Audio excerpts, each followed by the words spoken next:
me from sleeping for 2 to 3 days. That gives me a superpower that other men do not have.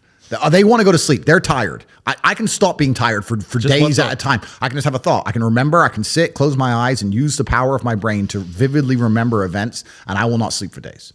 So how you don't need any drugs. You don't need anything. I've never taken a drug in my life. I've never tried cocaine in my life. I've never tried weed in my life, ever. Wow. I drink a lot of coffee. I smoke cigars, bit of vodka, but I've never tried a narcotic in my life. Wow. So God has given me an endless source of power. And when people come to me and say, oh, this happened, I'm really sad, or my heart broke, or this bad thing happened to me, I say, good. Thank the Lord that he's given you this endless source of motivation. You're wasting it. Yeah. That's your problem. But it's been given to you. Nitrous oxide has been given to you. You just have to use it in the correct way. So I'm the luckiest man in the world because all the bad things that happened to me have given me all the building blocks to become the most fantastic man on the face of the planet. Yeah. You spoke about smoking. So you smoke cigars, right? Correct. Shisha? Yep. Sometimes. Okay. So, but vaping you hate, right? Correct. Yeah. Yeah. And why is that? Well, shisha's tobacco. Yeah. Cigars are tobacco. Right. It's a plant. We basically kind of know what it is. Yeah. I don't smoke weed at all, but I kind of get it's a plant, whatever. Yeah. Right. But it's escapism. I'd say there's a difference. I'd say that tobacco is like more like a stimulant, and I'd say that weed is more of an intoxicant. Correct. Well, the reason I don't touch any narcotics at all is because, firstly, I was a professional athlete and my blood was tested. Okay. I'm now 35 years old without ever having tried a drug ever. Is there any point in starting now? No. I've lived my whole life without ever trying these things. Why start now? Yeah. Also, when I look at some of the most degenerate, stupid, ridiculous people on the planet, they're all drug users. They all use drugs. It's not very often I meet a man who's completely head to toe, has his life in order, and he likes drugs. A lot of rich people take cocaine, yes. And I do know them and some of them, but I still think they'd be better without cocaine. Yeah. You know, that's just genuinely a vice. But if you go to a festival full of brokies, full of peasants and peons, full of people who don't try very hard at life, and they sit there and they idolize these false idols given to them by the Matrix, and they stand in a crowd full of millions of other people like an insignificant peasant and jump up and down, wow, Diplo, wow, whoever. Escapism, yeah, just complete peasant mindset. If you look at these people and say, do you like drugs? Guess what they say? I love it. Oh, yeah. So I don't want to go anywhere near the peasantry, right? Yeah. So, because that's what it is. It's disgusting and it's peasantry. So that's why I don't take drugs. And the reason I don't like vape is because I don't think that vape is even remotely natural. Because a tobacco is a plant, okay, cool. But if you manage to put chemicals inside of a little container that tastes like blueberry ice. Yeah. What even is blueberry ice? Yeah. It's not even a flavor. It's just words. Yeah. And then you taste it and you go, that does taste like blueberry ice. Yeah. How did they pull that off? Yeah. I can't believe it's possibly good for me.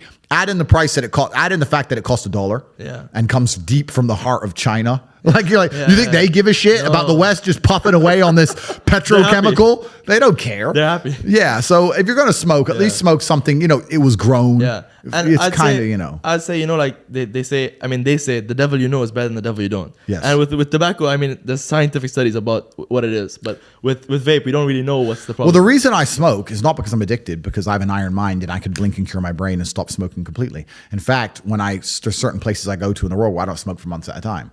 I'm not addicted to anything. The reason I smoke is because nicotine is good for your testosterone level. Okay. That's the reason I smoke. I smoke because I like the drug of nicotine, because nicotine is actually positive. The reason I drink coffee is not because I'm addicted, because caffeine is a miracle drug. Yeah. Caffeine it's good for your heart. Caffeine's a miracle. Yeah. I drink endless coffee. And of course the Matrix will come along and say, too much coffee is bad for you, too much meat's bad for you. They say anything to make you weak and stupid. Yeah. Caffeine, people don't understand that coffee changed the world. Before coffee and caffeine, we were we were living our lives in rhythm with the sun. We got up when the sun came up, we went down when the sun came down. We couldn't go against that. We didn't go against it very much. With the Industrial Revolution and caffeine, the introduction of caffeine, we now had night shifts, we now had double shifts.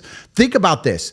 If a job introduces a coffee break, if a company says, stop working and drink this coffee, that's because the coffee you have is worth the time they let you not work, because you make up for it plus some. That's how powerful it is. And what's actually interesting about me is when I think back, my entire reality is caffeinated. I haven't been awake without caffeine in years. Yeah. I drink coffee every single day. So I thought about this and I thought, maybe life's better without caffeine. So I took a week off of coffee. Yeah. And there was zero advantage. I didn't sleep any better. Yeah. I felt pissed off. I didn't feel like I could focus as well.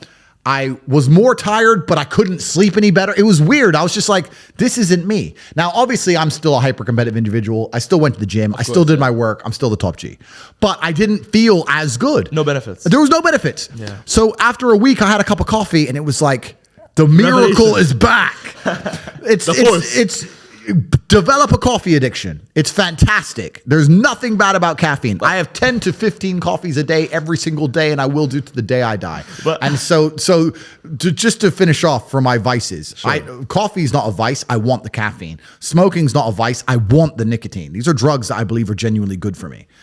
The only vice, I guess, is alcohol. And although it looks like in some of my videos I drink a lot, that I can drink a lot. I must have the genetic disposition. I can outdrink almost anybody on the planet. I don't truly drink very often. And you don't get drunk. And I know I'm a professional. So for me to get drunk, it has to be a controlled, closed environment, or I have to have a security team. I will not get drunk in open. Never. It's either in my house with armed guards outside, or it's on a yacht, which Very is sophisticated. it's on a yacht, which is in the middle of the ocean. Or it's very difficult for me to get drunk because I don't like to lose control of reality like that. And 9 times, in fact, not 9, 9.999 times out of 10, if I'm drinking, I either have a weapon on me or somebody next to me does. That's crazy. Yeah, but I think you're talking about coffee, but I'd say the one bad thing was like the problem is the more you have, the less effect it gives you. So then the more you need to have. Well, that's what you think. Right. You think it gives you less of effect, but when you quit it, But your body builds a tolerance no, it doesn't. to it. Nah. I stick to the base. I have 10 to 15 coffees every day. That's what I have every day. It's the same number. And